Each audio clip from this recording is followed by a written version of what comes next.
제가 샤bat 때마다 우리가 모이는 의의가 우리 교회가 존재하고 우리 공동체가 보존되고 지금 예배 형태도 교회 형태도 다 갖추지 못했는데 매주마다 이렇게 해야 하는 의의가 뭘까 할 때마다 항상 힘을 얻고 가치를 발견하게 되는 거는 성경 공부예요.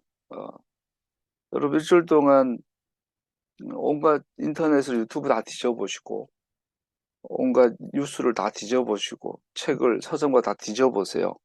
오늘 우리가 배우는 이러한 성경 공부를 하는 데가 있는가? 있죠. 다른 교회도 있고 목사님들도 있는데 세상의 많은 정보에 비하면 정말 작은 파트거든요. 그래서 참 귀하다. 그래서 우리가 특별히 메시아닉 관점으로 토라를 성경을 배울 수 있어서 참 귀하다. 그래서 그거 하나만이라도 우리 공동체가 보존되고 제가 여러분들한테 목사 소리를 듣고 어, 예배 형태를 다 갖추지 못했지만 모이는 것만 해도 가치가 충분히 있다 생각을 해요. 여기서 금상첨화로 교회 형태도 예배 형태도 갖춰지면 더 좋겠죠. 그래서 우리는 행복한 거라고 생각합니다. 자, 시작하죠. 할렐루야. 오늘은 93번째 파라샤를 공부하겠습니다. 레위기 24장 1절에서 23절이고 호세아 14장, 야고보서 3장을 배웠습니다. 레위기 24장은 주제별로 쉽게 나눌 수 있습니다. 1절에서 4절까지는 메노라의 깨끗한 기름을 가져오라는 명령, 등불에 깨끗한 기름을 가져와라. 제사장이 그 불을 꺼트지 말아라. 명령이 1절에서 4절까지 있고 5절에서 9절까지는 우리 떡상의 떡, 12덩이의 떡, 임재의 떡이라는 별명을 갖고 있는데 12덩이 우리 과자라고 돼 있지만 과자는 우리는 간식이니까 주식이 빵이 되겠죠. 우리로 말하면 밥이겠죠. 12덩이 빵을 안식일을 위해 준비하고 황금 단위에 두었다가 아론과 그 아들들이 아마 안식일이 끝난 후에 먹을 것이다. 그래서 어, 성막의 뜰, 성소, 지성소, 지성소의 정중앙에 분향단, 오른쪽에 떡상, 왼쪽에 메노라. 오늘 메노라와 떡상에 대한 이야기가 있고 떡상은 12덩이 떡, 일사 12지파를 상징하고 그 떡 위에 순전한 향, 유향이에요. 유향을 발라서 어, 일주일 동안, 일주일에 한 번씩 했던 것. 메노라의 기름은 매일 바꿔요. 간검하고 매일 점검하고 기름을 채워 보충해야 되지만 떡은 일주일에 한 번씩 바뀌었던 거죠. 또 전설에 의하면 이 떡은 일주일 내내 따뜻했대요. 세 번째, 오늘 본문의 10절에서 16절까지는 하나님의 이름을 말로 모욕한 거에 대해서 모세가 하나님께 나아갔더니 하나님의 판결이 사형이에요. 그것도 투석형이에요. 투석하기 전에 그 사람이 하나님의 이름을 모독한 것을 들었다고 증거하는 사람들이 그 사람 머리에 안수하고 나머지는 함께 진 바깥에 끌어내서 투석을 했어요. 하나님 이름을 어릴 때부터 토라를 배웠던 유대인들이 과연 하나님 이름을 모독할 수 있었나? 불가능에 가깝죠. 거의 뭐 세뇌 수준인데 여기에 보면 엄마는 이스라엘 여자인데 아버지가 이집트 애굽 사람이에요. 어릴 때부터 말씀 교육을 제대로 못 받은 거죠. 어릴 말은 다문화 가정 출신이 되죠. 그러다 보니 하나님의 이름을 좀 가볍게 여겼겠죠. 다른 많은 신들 가운데 하나. 이런 경우에 투석형으로 아예 싹을 잘라버리게 만들고 17절에서 23절까지 가면 여러 죄들에 대한 징계가 있습니다. 여러 가지 죄들은 반드시 징계해야 돼. 그중에서 살인죄, 동해보복이라고 오해받고 있는 눈은 눈으로 이는 이로 우리 함무라비 버전에서는 그것이 문자대로 되어졌지만 토라에서 이것은 상징성이에요. 이스라엘 2000년 역사에서 3000년 역사에서 단 한 번도 동해보복을 이루어진 적이 없어요. 그래서 누굽니까 셰익스피어의 그 베니스의 상인은 완전 날조와 거짓이죠. 유대인들은 피를 피로 눈은 눈으로 한 그건 토라가 아니에요. 그렇게 오해하고 있는 그 여러 징계에 대해서 나와 있습니다. 본문으로 들어가 보면 오늘 이 본문 24장은 22장, 23장, 23장, 24장을 묶어서 같이 이해해 볼 필요가 있다고 합니다. 22장, 우리 지지난주에 지난주에 했던 22, 23장 중에 22장의 내용은 제사장들이 이스라엘 백성의 11조와 제물들을 주의하여 받는 방법에 대해 다루고 있습니다. 지난주에는 예배 3요소, 헌제자, 희생 제물, 그리고 제사장, 그죠? 헌제자도, 소나 양을 바치는 헌제자도 제사장만큼의 정결함을 요구받았고, 희생제물도 흠과 점이 없는 것이어야 했고, 반드시 드리라고 한 것을 드려야 했고, 그것을 중재하는, 제사를 집전하는 제사장도 어마어마한 규모의 거룩함을 유지해야 했죠. 제사장 직무 중에 그들은 의식적으로, 제의적으로 순결을 유지하도록 주의해야 했고, 그래서 백성들이 드리는 희생제물들의 거룩한 상태를 손상시키지 말아야 했죠. 그래서 22장 마지막에 보면 같이 읽어보죠. 내가 이스라엘 자손 가운데서 나의 거룩함을 나타낼 것이니 너희는 나의 거룩한 이름을 욕되게 해서는 안 된다. 나는 너희를 거룩하게 하는 주다. 나는 너희의 하나님이 되려고 너희를 이집트 땅에서 이끌어내었다. 나는 주다. 하나님께서 이스라엘 선택하신 목적, 하나님께서 이스라엘 애굽에서 구원하신 목적, 그들을 시내산에 불러서 약속을 주시고 약속의 땅으로 인도하셔서 하나님의 나라를 세우게 하신 그 목적, 가장 궁극적인 목적, 십자가가 목적이 아니죠. 십자가의 목적이 뭐냐? 하나님의 이름을 거룩히 여김 받도록 하는 것이에요. 그것이 세상 창조의 목적이 되죠. 그러니까 그렇게 하기 위해서 이스라엘 너희들은 나에게 거룩해야 한다라고 규정을 정해주셨고, 그 규정대로 하는 것이 거룩이었어요. 특별히 제사에 대해서 있고, 이 3장으로 가면 우리가 또 지난주 나눴지만 모에드, 정한 시간, 절기, 그 절기들에 대해서 모에딤 복수가 되어서 패삭, 그리고 샤부엇, 그리고 로샤샤나로 가을절기, 수컷까지의 절기, 셔밋 아차레까지의 이 3대 절기 중심의 절기를 지난주 이 3장에서 나눴죠. 하나님과 이스라엘이 만나기 위한 기념의 절기. 그래서 지난주에는 결혼의 비유에 패삭은 몸값을 지불하는, 즉 신부를 선택하는. 재밌는 건 신랑과 신랑의 아버지가 선택을 해요. 선택을 하고 그 아내를 데려와서 샤부엇, 성령으로 몸값을 지불하고 샤부엇, 오순절에는 케튜바, 결혼 서약서, 토라를 기록하고 그 위에 성령의 인을 찍는 것이 샤부옷이었죠. 그리고 나서 신부가 불성실했다가 로샤샤라에 돌아와라. 그 용키프 대속죄일에 결혼하죠. 그리고 초막절에 신혼여행 7일 동안의 초막절은 천년 왕국을 상징한다고 이해를 했고요. 그 다음에 셔미디 아체렛은 천년 왕국 이후에 올 영원한 나라, 하나님의 나라를 상징하는 것으로 결혼을 대비해 지난주에 나눴습니다. 거기에서 24장으로 가면은 가장 중요한 게 너희는 나의 거룩한 이름을 욕되게 해서는 안 된다. 이스라엘아, 네가 왜 창조됐고, 왜 선택받았고, 왜 구원받았고, 왜 네가 오늘날 내 앞에 섰는지를 아느냐? 하나님의 거룩한 이름을 위해서다. 에스겔에서도 보면 하나님의 거룩한 이름을 위해서 내 이름으로 일컬음 받는 너희 때문에 땅에 떨어진 나의 거룩한 이름을 위해서 내가 너희를 회복시키리라. 이게 은혜죠, 은혜. 이런 배열에서 22, 23, 24장으로 연결된 이 배열에서 우리는 무엇을 이해할 수 있습니까? 모세는 우리 개인의 예배 행위, 제물들이나 희생제사뿐 아니라 공동체의 예배, 절기들은 매일의 일상의 삶과 메노라나 임재빵이 상징하는 매일의 일상의 삶과 분리될 수 없으며 우리가 그의 이름을 거룩히 여김받게 하는 것은 우리 일상의 삶 속에서 일어나는 것이지 제물과 절기들의 특별한 때에만 일어나는 것이 아니라는 것을 가르치고 있습니다.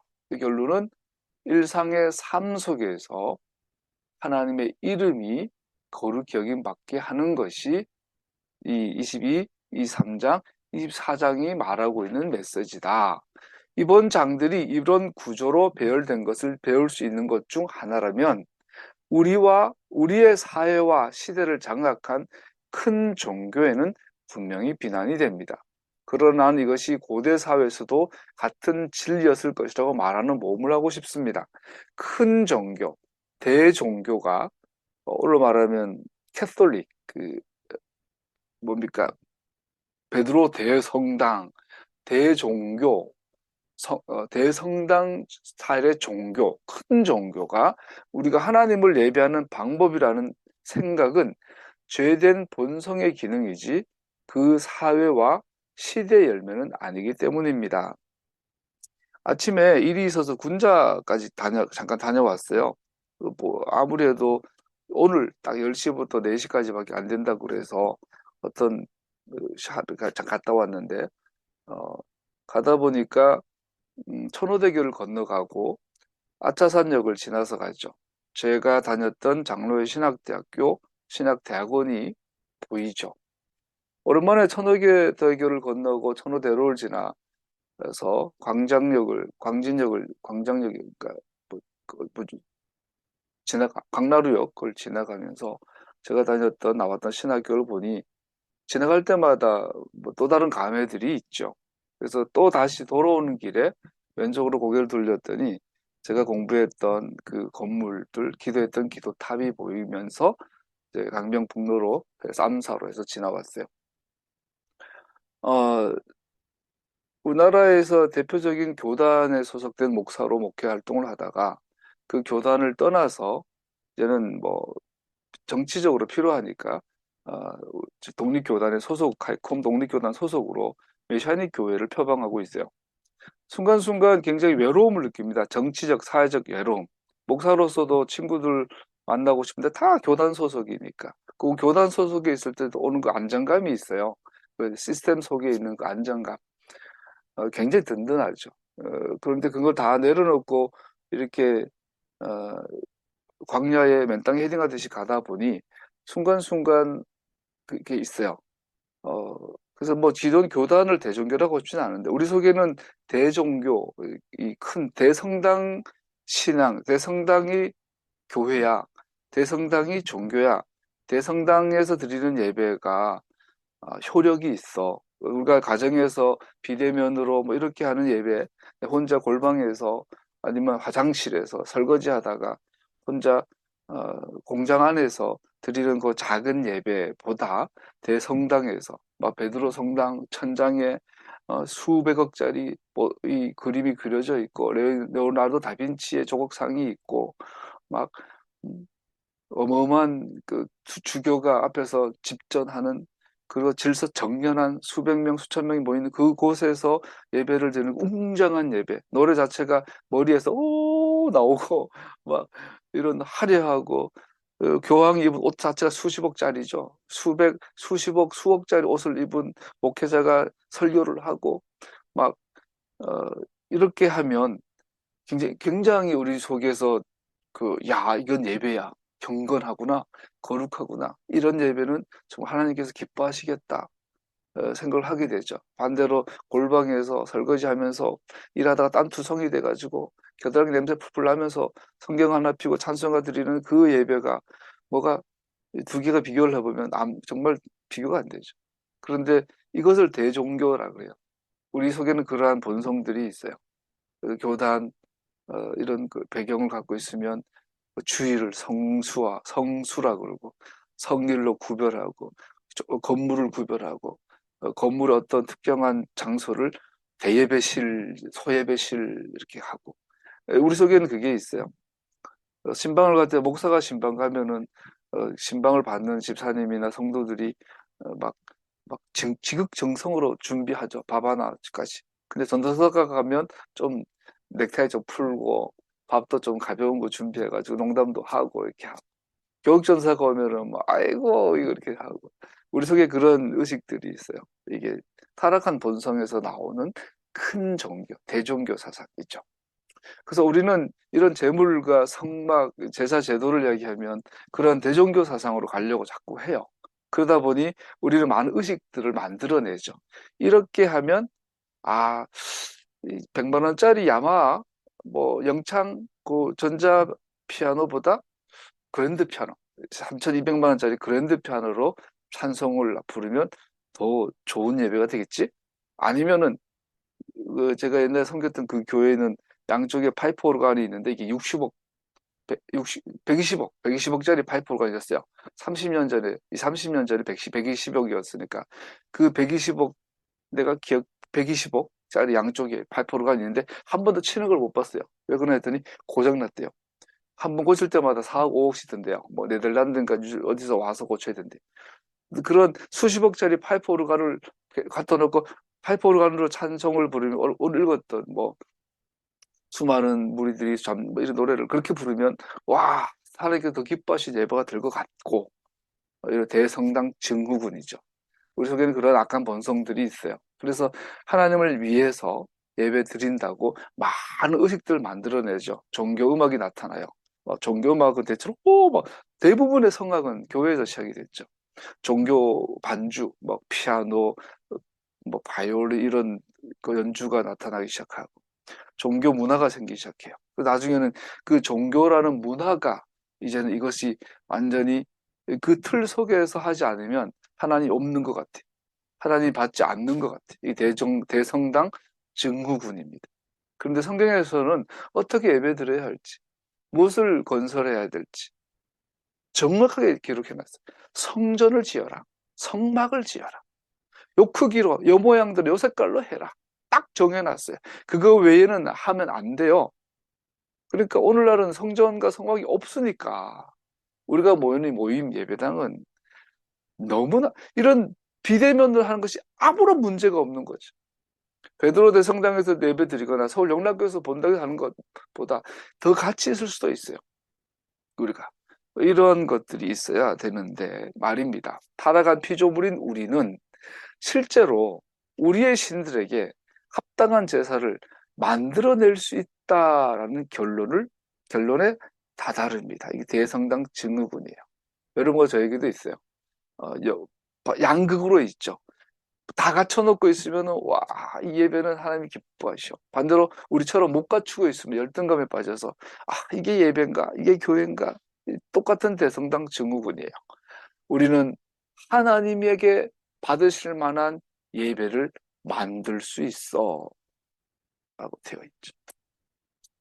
타락한 인간은 자기 자신들의 신들을 만들어낸 후 인간은 어떤 특별한 아름다운 것을 짓는 것이 그 신들을 달래기에 전적으로 충분하다고 생각합니다. 하지만 만약 우리가 이스라엘의 한 분이신 하나님으로 계시된 진리를 받아들인다면 우리가 만드는 그 무엇도 창조주의 위엄과 거룩하심에 가까이 이를 수 없다는 진리에 이르게 됩니다. 그 대신에 우리는 오직 겸손한 순종과 섬김만이 예배로 받아들여지고 오직 우리의 예배를 받으실 만한 분은 오직 한 분이신 것을 고백하게 됩니다. 우리 읽었던 호세아 선지자 같은 시대에 있었던 아모스, 이사야는 그러죠. 누가 성전 문을 닫아버려라. 누가 성전 마당을 밟지 못하게 해라. 그들이 드리는 많은 제사와 많은 기도가 역겹다. 누가 성전 문을 닫아버려라. 왜? 내가 원하는 것은 오직 겸손한 순종과 섬김이기에 겸손히 내 하나님과 함께 걷는 것이 아니냐. 오직 공의를 행하며 정의를 행하는 것이 아니냐. 그리고 예배 받으실 분은 한 분밖에 없음을 고백하게 됩니다. 우리가 이 진리를 받아들인다면 우리의 이기적인 노력이 무한히 거룩하시고 아름다우신 창조주의 칭찬을 받을 수 있다는 생각을 어떻게 할 수 있는지 놀라게 됩니다. 그렇게 우리는 그를 아는 방향으로 우리가 회개한다면 우리 예배는 그를 아는 방향으로 그로부터 그가 원하시는 것을 배우는 방향으로 그가 기뻐하시는 것이 무엇인지를 아는 방향으로 우리의 노력을 바꾸게 됩니다. 우리는 그가 받아주시는 때에 그가 받아주시는 방법으로 우리의 왕께로 가까이 나아가는 것을 구하게 됩니다. 예배는 하나님께서 정하시는 때에 정하시는 방법으로 드려져야 합니다. 메노라가 상징하는 것은 무엇입니까? 만일 우리가 성막의 성소를 이 세상에서의 하나님의 백성들의 예배의 상징으로 여긴다면, 지성소는 하늘에서 하나님을 예배하는 것을 나타낸다면, 그런 메노라, 등불은 이스라엘의 순종함으로 자신들의 왕의 위대함을 나타내는 이스라엘의 빛을 상징하는 것으로 여길 수 있습니다. 성막이 하나님의 예배의 장소라면 그 성막 안에 있는 메노라, 등불은 하나님의 백성들이 하나님의 뜻으로 삶으로 세상에 나타내는 빛으로 이해할 수 있습니다. 그럼 인제빵, 떡상 위의 떡은 백성들을 대표하는 제사장들을 통해서 드려진 이 임재빵은 이스라엘과 그의 하나님과의 정기적인 교제를 상징합니다. 메노라는 매주 샤밧으로 나아가는 한 나라의 거룩한 삶을 상징하며 그 나라의 주인과 언약의 식탁을 매일 비춰주는, 그려주는 것입니다. 샤밧에 떡을 새롭게 드려요. 그 떡은 하나님과 하나님의 백성의 교제를 상징해요. 빛은 그 교제를 그려주는, 비춰주는 빛이에요. 이것은 한 나라, a great nation, 한 위대한 나라, 하나님의 나라의 거룩한 것을 상징합니다. 이런 식으로 하나님의 이름은 거룩히 여김받습니다. 즉, 하나님의 교제가 예배가 되어지기 전에 하나님의 이름으로 일컬음받는 하나님의 백성들이 하나님의 말씀으로 빛된 삶을 통하여 하나님의 이름이 거룩히 여김 받을 때 하나님의 떡상, 하나님과의 교제가 가능하다라고 보여주는 거죠. 메노라와 임재의 빵은 서로 다른 이스라엘의 삶의 특징들을 상징하지만 명백하게 이들이 연결되어져 있습니다. 메노라는 2개의 가지, 6개의 가지가 있고, 총 가지가 7개죠. 7개인데 중간에 중간 가지가 있고, 양쪽에 3개, 3개. 각각엔 3개의 봉우리가 있고, 하나의 구근이 가지들을 연결하고 있습니다. 각 가지에 꽃과 꽃받침이 연결되어져 있습니다. 6개의 가지는 각각 2지파를 나타내고 12지파로 귀결됩니다. 중앙의 가지는 레위지파를 상징합니다. 제사장 부족, 하나님 앞에서 백성들을 섬기는 사역입니다. 그래서 메노라, 등불, 등잔대는 이스라엘을 상징합니다. 같은 식으로 임재빵 역시 12덩이입니다. 2덩이로 2줄, 6덩이로 2줄 되어 있습니다. 12덩이는 12지파. 여기 더해진 그 위에 발라진 요즘 뭐 소금빵처럼 뿌려져 있죠. 향은, 유향, 순전한 향은 레위지파를 상징하고 백성들의 희생 제물에 불을 붙여 주님께 향기나는 제물로 드리는 사역을 하는 레위지파 사역을 상징한다고 볼 수 있습니다. 그래서 메노라와 빵은 연결되어져 있습니다. 그러면 왜 메노라와 빵입니까? 빵은 하나님과 이스라엘 사이에 매일의 계약 관계를 나타냅니다. 모세와 아론과 이스라엘 장로들의 참여한 언약의 식탁처럼 시내산 정상에서 모세와 아론과 이스라엘 장로들이 하나님을 보며 먹고 마셨죠. 이 식탁처럼 이스라엘도 전체 하나의 국가로서 매주 단위로 언약의 식탁의 자리에 앉게 됩니다. 그래서 빵이 상징하는 바는 매일매일 삶 속에 하나님의 계약 관계를 기억하고 개인적으로는 또 국가적으로는 샤밧의 날, 일주일에 한 번 매주 단위로 하나님과 언약에 참여하는 나라로서 서게 되는 거죠. 메노라는 그 빵의 언약이라면 메노라는 그 언약의 결과입니다. 계약 백성의 빛은 하나님께서 모든 민족을 축복하시고자 하는 궁극적인 목적을 성취하고자 하는 이 세상의 빛을 비춥니다. 그래서 메노로와 빵을 보면 예수 믿으면 절대로 일제시대, 일제강압시대에 민족 반역 행위를 할 수가 없죠. 왜냐하면 우리가 놓치고 있는 건데 일제강압시대의 민족 반역은 정치적, 사회적 의미만 있는 게 아니었어요. 그 당시에 일제에 동역한다라는 것은 하나님을 버리는 거였어요. 일본은 신토 사상이잖아요. 일본의 군국주의나 극우주의자들의 정치적 뿌리는 신토잖아요. 신토에서 제일 높은 신은 천황이죠. 그 밑에 예수님은 그 밑에 하위 신에 들어가요. 그래서 기독교는 신토 안에 들어가요. 그래서 신토 사상을 갖고 있는 일본의 군국주의를 받아들이는 것은 즉 민족 반역 행위는 우상 숭배예요. 그래서 민족 반역은 예수 믿는 사람은 절대로 할 수 없는 행위예요. 써갔으면 몰라도. 오늘날 뉴라이트 지난주가 제헌절이었어요. 제헌절. 어, 제헌헌법에 의하면 1919년 3월이 아니죠. 1919년도가 대한민국 건국일이죠. 건국날이죠. 건국해죠. 근데 제헌헌법 그 나오죠. 근데 그거를 반대하고 1948년도를 건국일로 하고 있는 뉴라이트, 다 기독교 학자들이에요. 뉴라이트 계열들이. 예, 메노라 빵이 의미하는 바 이런 신앙을 갖고 있으면 그렇게 할 수 없죠. 뉴라이트가 될 수 없죠. 예수 믿고는. 즉 그 계열에 있는 또 오늘날 김건희나 윤석열 정권을 지지하는 것은 신앙의 관점에서는 불가능해요. 예수 믿으면 김건희나 불가능해요. 일본에 후쿠시마가 가지고 일본인한테 죄송합니다. 후쿠시마 음식 맛있게 잘 먹겠습니다 하고 있는 주옥순 권사, 포항의 모 교회 권사인데 그 양반이 정말로 예수 믿는 권사라면 절대로 그렇게 할 수 없죠. 안 믿는 거죠. 대성당 증후군의 환자들이죠. 아까 호세아 읽어봤지만 반역은 병이다 돼 있어요. 호세아서 아까 읽었다 보면 우리가 몸이 아픈 것만 병이 아니라 하나님의 말씀을 이해 못하고 반역하는 것은 병이다. 이 병이에요, 병. 고치거나 죽거나 둘 중 하나죠. 분명한 교훈은 다음과 같습니다. 오직 이스라엘이 언약을 유지할 때만 그는 자신이 창조된 목적인 빛이 될 수 있습니다. 계약이 없으면 빛은 없습니다. 이들은 함께 묶여 있습니다. 계약의 빛을 비출 때 그때 하나님의 이름이 거룩히 여김 받습니다.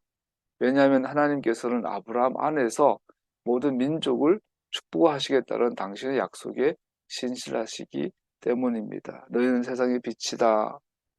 너희는 세상의 소금이다. 이 말은 네가 아브라함의 언약, 시내산 계약으로 대표되는 하나님과의 계약에 신실할 때 너는 빛이 된다라는 뜻이에요. 그래서 기독교는 빛 되는 게 사실 불가능하죠. 토라가 폐해졌다, 절기가 폐해졌다고 하면서 세상에 빛이 된다는 건 불가능하죠. 부분적으로만 조금씩 되어졌던 거지 실제로는 불가능하죠. 우리가 메시아닉 교회로 회복되어야 될 것들은 너무나 많은 이유가 있죠. 오직 이스라엘이 언약을 유지할 때에만 그는 자신이 창조된 목적인 빛이 될 수 있습니다. 옆으로 또 빠져보면요. 최근에 세상 돌아가는 것, 또 학문적인 변화, 특히 과학의 세계를 보면 정말 유물론적인 세계로 가고 있구나.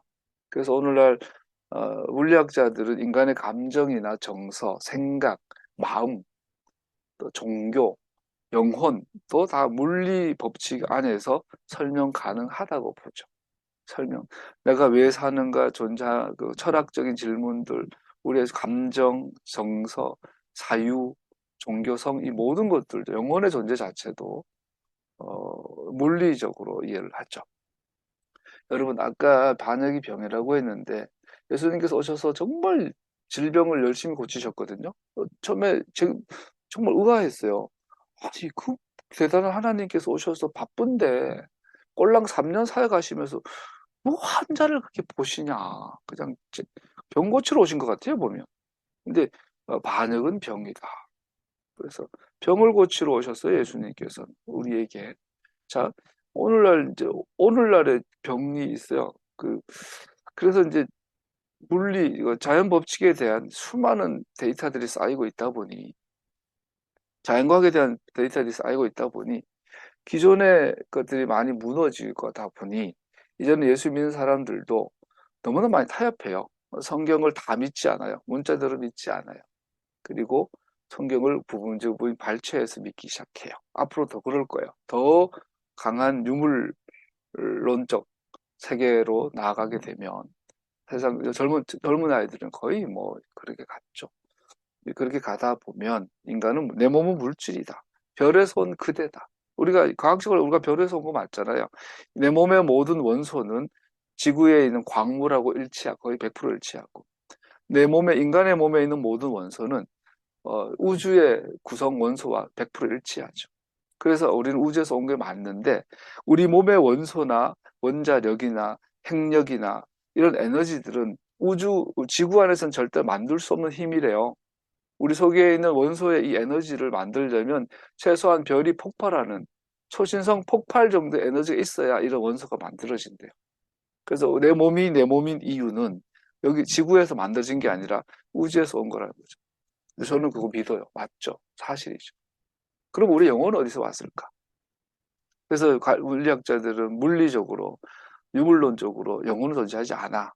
옛날에는 정신이 있는데 존재하지 않으니까 유물론들을 막 우리가 비판했는데 오늘날은 과학자들이, 물리학자들이 그것을 증명해내고 있어요. 인간의 정신이 존재하지 않는다는 것을. 그래서 예수님께서 병을 고치는 거예요. 물리학자들 말로 사물의 이치를 연구하고 사물의 이치를 발견하는 거잖아요.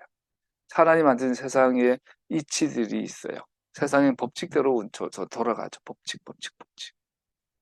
그런 이 법칙을 탁 트는 게 나와요. 기적이죠. 그걸 하나의 능력이라 그래요. 남자와 여자가 결혼해야만 아이가 태어나는데 엄마 없이 남자와 정자 없이 사람이 탄생해요. 성육신이죠. 분명히 물리 법칙에 있어서는 얘는 암에 걸려서 내일 죽어야 되는데 그 다음날 암이 사라져 버려. 그러면 기적이라 그러죠. 그럼 또 물리학자들은 과학자들은 뭐 어떻게 그 원인과 결과 찾아내겠지만 성경에서 하나님께서 기적을 베푸시는 기적을 행하시는 것은 이 세상에 창조된 물리 법칙을 넘어서는 것들을 기적이라고. 그래서 하나님이 살아계심이 영혼이 존재하니 증명되어지죠. 오늘날 그게 성령의 능력이거든요. 성령의 은사거든요. 우리가. 그래서 메시아닉 교회는 토라의 이 말씀 안에서 하나님의 성령의 능력은 토라에 대한 사인, 토라 케투바에 대한 확증 서약이면서 동시에 하나님 살아계심을 나타내는 능력이 되죠. 우리가 오직 언약을 유지할 때만 앞으로 토라는 어느 때보다도 앞으로 무시당하겠지만 어두워지겠지만 어두워질수록 진리의 빛은 밝아질 거예요. 그래서 저는 성경을 문자대로 믿어요. 유신유권 전체를 믿어요.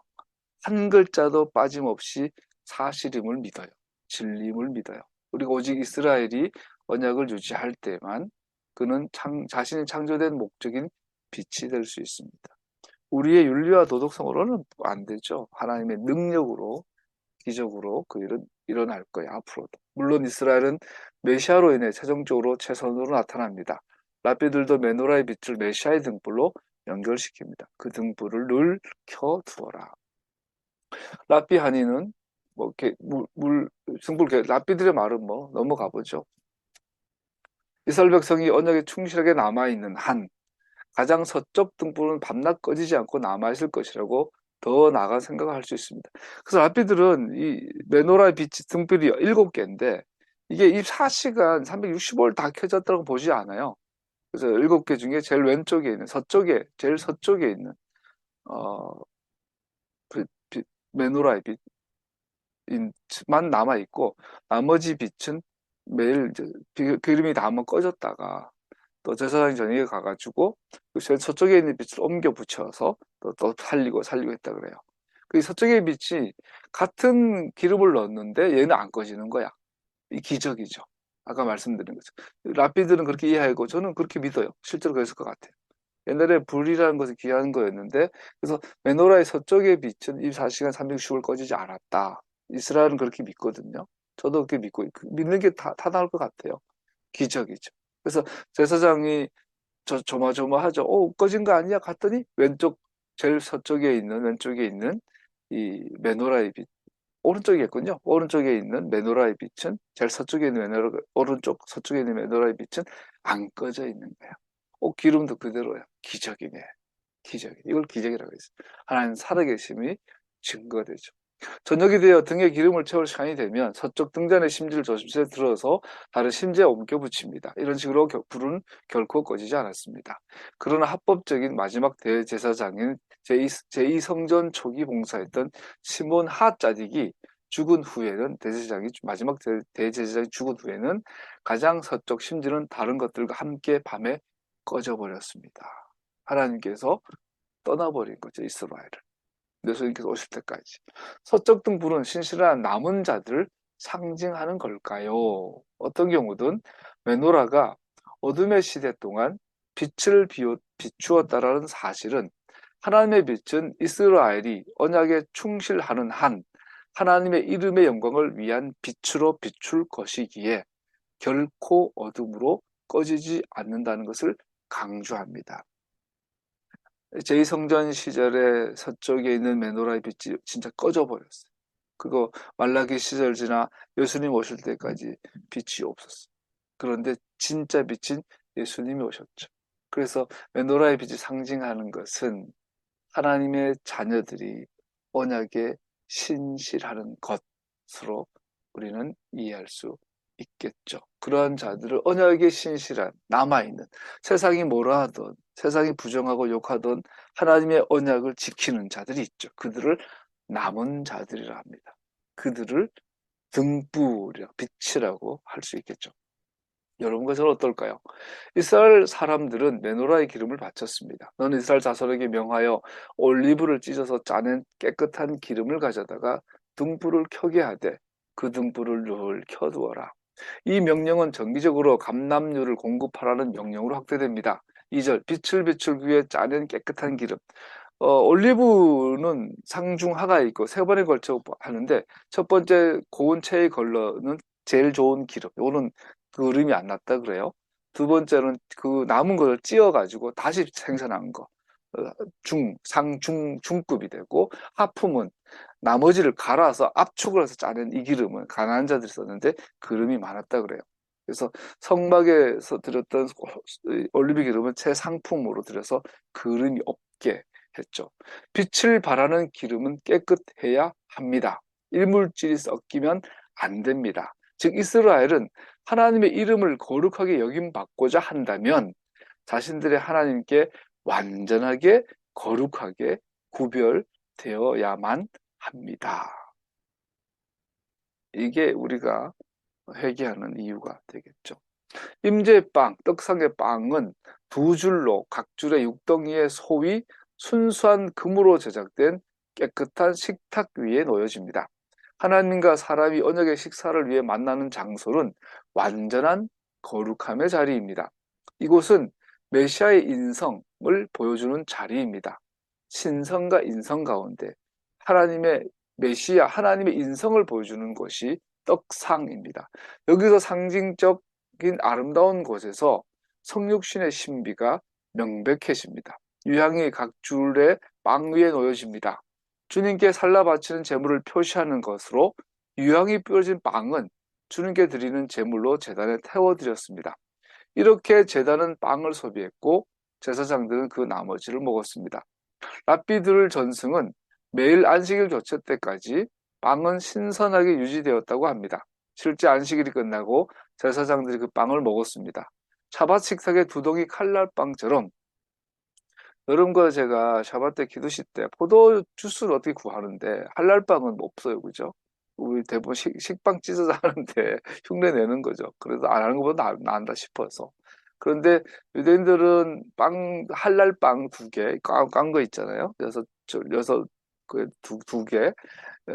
그거를 일부 그렇게 고집하는 이유가 샤밧에 들어졌던 떡상 위의 빵을 상징하고 싶어서, 즉 그 떡상 위의 빵, 우리가 왜 빵을 먹느냐, 무엇을 먹을까 무엇을 마실까는 실제적인 모습이고 그 본질적인 의미는 하나님과의 식탁 교제를 상징합니다. 임재빵은 하나님과 그의 백성들이 함께 참석한 희생제사 음식을 나타냅니다. 그리고 두 주 있었다는 사실은 매주 샤밧에 2배의 만나를 거둘 것을 생각하게 합니다. 예수님 자신은 하늘로 온 빵으로 소개하셨습니다.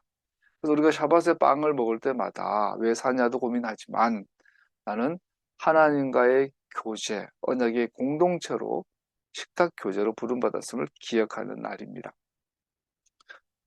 진 밖에 나가 언쟁 중에 하나님의 이름을 모독하여 저주한 사건이 연이어서 나옵니다. 10절 이하에 나오죠. 그것은 공개적으로 많은 증인들 앞에서 정당한 징계를 위해 감금받고 하나님의 판결을 따라 투석형으로 사형에 되어집니다. 15절 16절을 보면 그리고 너는 이스라엘 자손에게 하나님을 저주하는 사람은 누구든지 그 벌을 면하지 못한다. 주의 이름을 모독하는 사람은 반드시 사형에 처해야 한다라고 정리 내리고 있어요. 주님의 이름을 모독하는 자는 죽음, 투석형이에요. 죄를 짊어진 자는 반드시 징계되어야 했습니다. 저 끝에 너희는 주 너희 하나님의 이름을 함부로 부르지 못한다. 주는 자기의 이름을 함부로 부르는 자를 죄 없다고 하지 않는다. 하나님의 이름을 함부로 하는 것은 요한계시록에 막 나오는데 어제 윤석열 장모 최은순이가 법정 구속이 됐어요. 정말 화가 나죠. 토장장 위조 의혹만 가지고 징역 3년에 4년을 살고 있는 사람도 있는데 300 몇십억을 잔고 위조해서 남의 등 쳐먹으려고 사기 쳐먹으려고 잔고 위조한 사람을 꼴랑 1년, 주가 조작한 사람은 미국 같은 경우는 80년, 100년인데 우리나라는 무혐의. 그래서 합의보고 합의해가지고 꼴랑 공문서 위조로 1년을 때렸어요. 8.15 특사에도 나올지도 두고 봐야 되겠죠. 근데 그 아줌마가 법정에서 해악을 부렸죠. 속으로 내가 대통령 장모인데 감히 나를 이럴 수는 없어. 그러고 한다는 소리가 하나님 어떻게 하나님 이랬대요. 이런 식으로 말을 했대. 딸은 점치러 돌아다니고 엄마는 하나님 찾고 하나님의 이름을 함부로 부르는 것은 죄 없다 하지 아니하리라. 왜 하나님의 이름을 저주하는 불경죄를 여기에 두었을까요? 하나님을 저주하는 것은 공개적으로 한 분이신 참 하나님을 거부하는 것입니다. 하나님의 이름은 그의 성품을, 그의 신비 속에 숨겨진 본성을 나타내는 진리를 나타냅니다. 하나님의 이름 본질적으로 하나님의 성품, 하나님의 진리. 그래서 그 이름은 그가 거룩하시기 때문에 하나님의 이름은 거룩이십니다. 그의 이름은 그의 전존재를 나타내는 것이기 때문에 주의해야 합니다. 하나님의 이름을 함부로 불러서는 안 됩니다. 하나님을 저주하는 자에게는 희망이 없습니다. 창조주를 무시하면서 전능하신 분의 분노와 진노를 피할 수 없습니다. 이 말은 하나님을 향하여 주먹을 들고 그의 이름을 모독한 사람이 돌아올 길이 없다는 것을 의미하는 것이 아니라 다른 길이 없다는 것을 의미합니다. 회개는 가능합니다. 그러나 하나님이 정해주신 방법대로만 회개해야 합니다. 만약 회개의 길이 있다면 하나님께서 죄인에게 그 길을 자비로우심으로 열어주셨기 때문입니다. 회개는 하나님의 선물이지 죄인의 마음에서 만들어낼 수 있는 것이 아닙니다. 우리가 하나님을 모독했다면, 깨달았다면, 회개하고 싶다면 불가능해요. 하나님께서 회개할 마음을 주시지 않으면 회개가 되지 않아요. 그래서 하나님의 이름을 모독하는 것은 그 자체가 이미 징계고 심판이고 저주예요. 회개의 문을 열어줄 때까지 우리 회개할 수가 없어요. 정말 무서운 죄죠. 그러나 본문의 죄인은 어머니는 이스라엘, 아버지는 이집트인. 이 사실은 본문의 마지막에 대한 그림을 제공합니다. 가정교육이 문제였다고 볼 수 있어요. 아버지 이집트 남자는 마누라 말을 무시했겠고 또 엄마도 남편 눈치 보느라 자식에게 제대로 된 토라 교육을 못했겠죠. 그랬더니 애가 어릴 때부터 이스라엘의 하나님이 있고, 이스라엘 하나님이 뭐 살아있는 거, 가끔 역사하는 거 내가 봤으니까, 하나님 맞아, 신 맞아. 그런데 동시에 이집트 아버지 영향을 받아서, 뭐, 이집트에도 많은 신들이 있고, 뭐, 하나님, 이스라엘 하나님만 하나 신인가? 이런 생각이 무의식에 있었을 것 같아요. 그러니까 뭐, 기분 좋고 잘 살 때는 몰랐는데, 급하고, 벼랑 끝에 모였을 때는 하나님을 저주하죠. 여러분과 저속이 그렇지 않나요? 하나님이 그러다가 살다가 어떤 코너에 몰리면 나도 모르게 하나님을 원망하고 하나님에 대해서 적대시하는 마음이 우리 속에 있죠. 저도 제 속에 그걸 많이 발견합니다. 하나님을 향한 섭섭함이 내 속에 항상 있어요. 이거 죄죠. 어, 근데 하나님께서 여기에 대해서도 돌아올 길이 마련해 놓으셨다고 해요. 기다리고 계시고. 우리 속엔 그런 게 본성적으로 있어요. 보니까 하나님을 대적하는 것들이. 근데 중요한 건 겸손하게 좀 죄송하게 생각하고 뭐 이렇게 필요하게 태도가 굉장히 중요하겠죠. 가정교육 굉장히 중요하죠. 이스라엘 태생이나 이스라엘에 들어온 외국인이나 모두 그 이름에 관한 같은 토라의 아래에 있다는 것입니다. 모독죄는 그의 혈통과 상관없습니다. 이스라엘이나 이방인이나 전부가 토라를 지켜야 합니다. 이스라엘에 속한 사람은 이스라엘에게 주신 토라를 지켜야 합니다. 더구나 본태생이든 외국인이든 이스라엘에 속한 자는 주변 민족보다 더 높은 수준의 기준이 적용됩니다. 그래서 우리는 반드시 예수 믿나 안 믿나 반드시 토라를 지켜야 합니다. 그러나 이스라엘은 주변 국가에 모독죄에 대한 투석형의 의무가 주어지지 않았습니다. 즉 이스라엘 밖에서 하나님을 막 모독하고 이집트 사람이 이집트에서 욕하는 것에 대해서는 모세나 그들은 놔둬요. 오늘 이슬람은 다르죠. 이슬람의 무슬림들은 지들 막 스웨덴에서 이슬람을 욕하거나 코란을 불태우면요 암살자를 보내서 죽여버려요. 남의 나라 사람. 그냥 오늘 토라는 그 금지. 나의 하나님의 이름을 일본 놈이 막 모독하고 성경을 불찢어도 내버려둬. 우리가 그거는 우리 이스라엘 밖에서 일이니까. 그런데 그것은 마지막에 하나님가 심판하실 거니까 내버려 두라고 할게. 굉장히 합리적이죠. 오직 이스라엘 공동체 내에서만 이런 법은 국한되며 이 거룩함을 유지해야 합니다. 이것은 하나님의 백성들에게 요구된 높은 행동 지침들은 세상에서는 안 된다는 것을 보여줍니다. 하나님을 부인하는 사람들이 자신들의 삶의 방식으로 사는 것에 놀랄 필요가 없습니다. 동성애자가 동성애하는 걸 뭘 놀랍니까? 저도 이제 김건희나 윤석열 한 짓을 보니까 많이 놀랐는데 김기현 장로가 하고 막 국민의힘당의 아줌마 아저씨들이 국회의원 합치고 하는 짓들을 보니 이번에 김영하 충북지사가 하는 짓을 보고 홍준표가 하는 짓을 보고 한동훈이가 하는 짓을 보니 처음에 놀랐어요. 사람이 저러면 되나? 근데 이제는 안 놀라려고요. 왜? 동성애자들이 동성애 하는 짓에 뭐 놀랍니까? 동성애자가 동성애 짓 하는 건데 걔가 똥을 먹는 거 보고 왜 놀래겠어요? 그죠?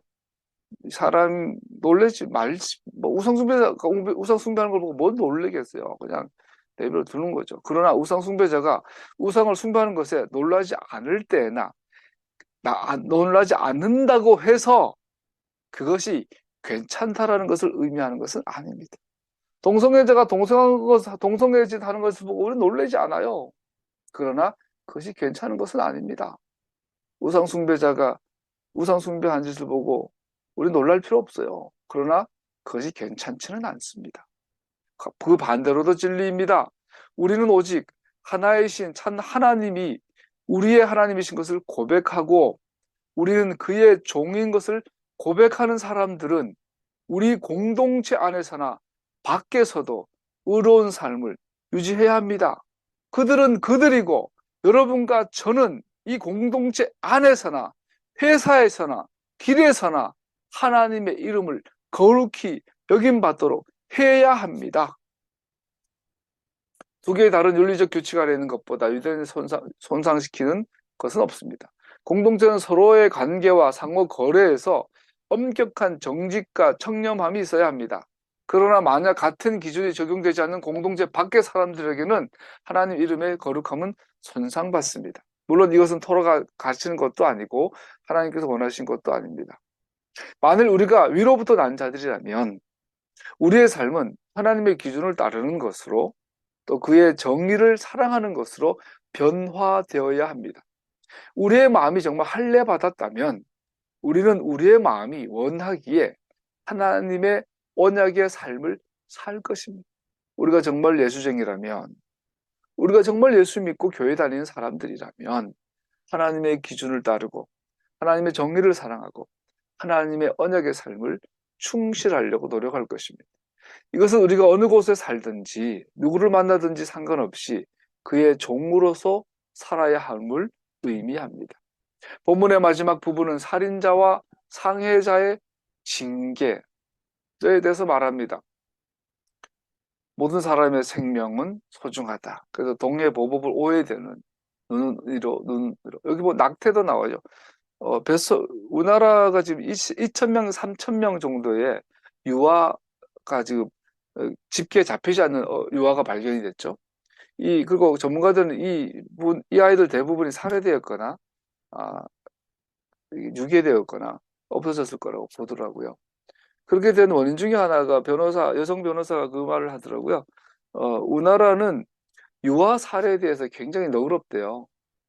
그래서 출생 직후에 아이가 죽거나 뭐 이래 됐을 경우에 법원에서 그걸 일반 살인죄를 적용하지 않는다 그래요. 그러다 보니 우리나라 속에서는 유아 살해에 대한 그건 일반 살해보다 못하다. 얼마 전에 자기 손자 죽고 했는데도 집행유예로 나왔어요.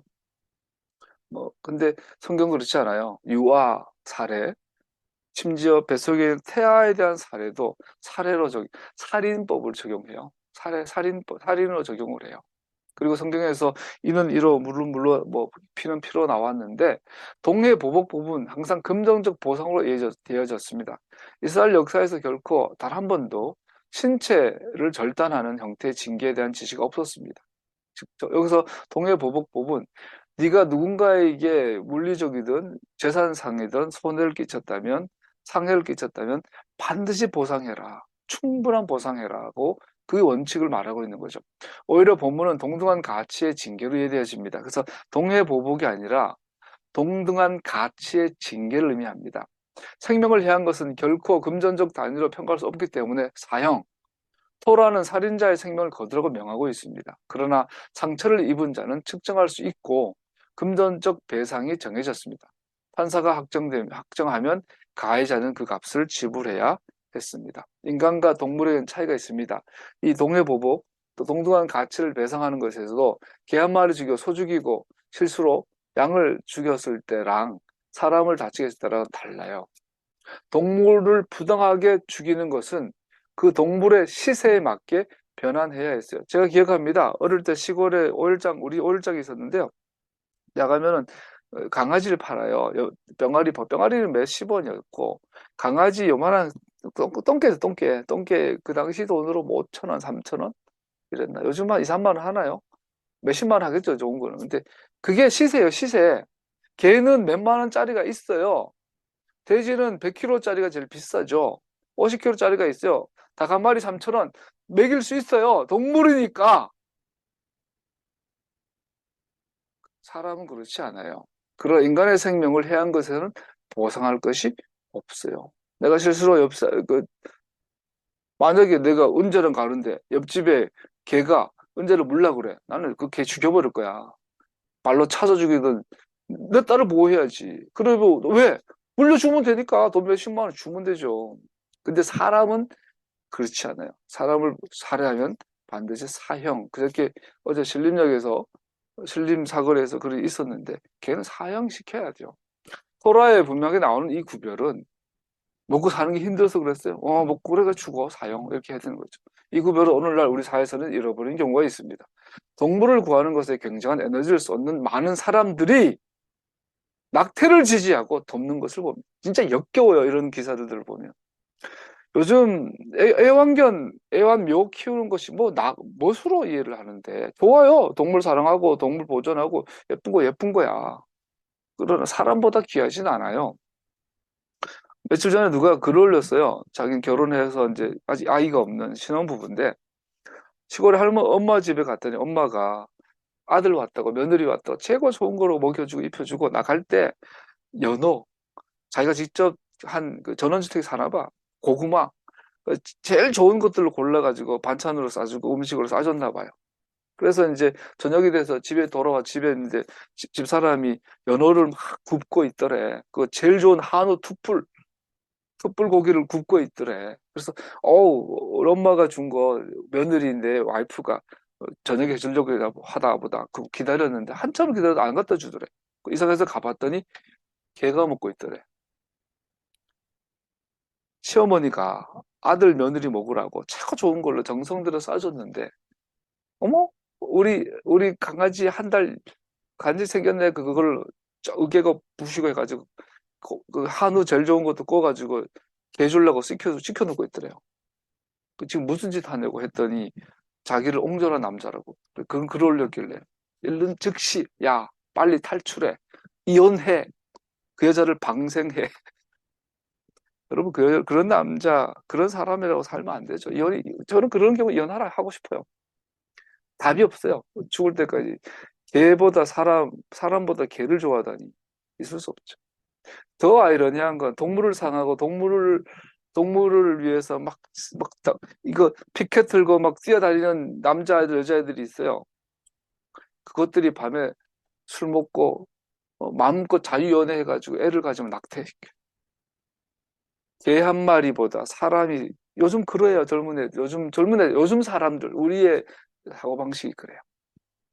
낙태는 하면서 강아지들을 위해서는 너무 예뻐.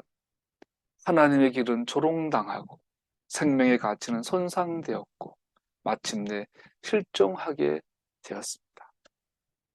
오늘 본문은 다시 한번 우리에게 하나님이 거룩하시니 너희도 거룩하라고 요구하고 있습니다.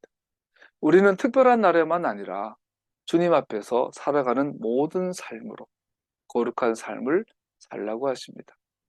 우리는 그가 주시는 힘으로 살아가는 거룩한 삶 안에서 죄로 어두워진 세상에 그의 빛을 비추는 삶을 살 수 있게 됩니다. 임재의 빵을 매일 올려드리기를 그리고 이 땅 위에서 그의 거룩한 이름을 위한 빛으로 빛을 비추기를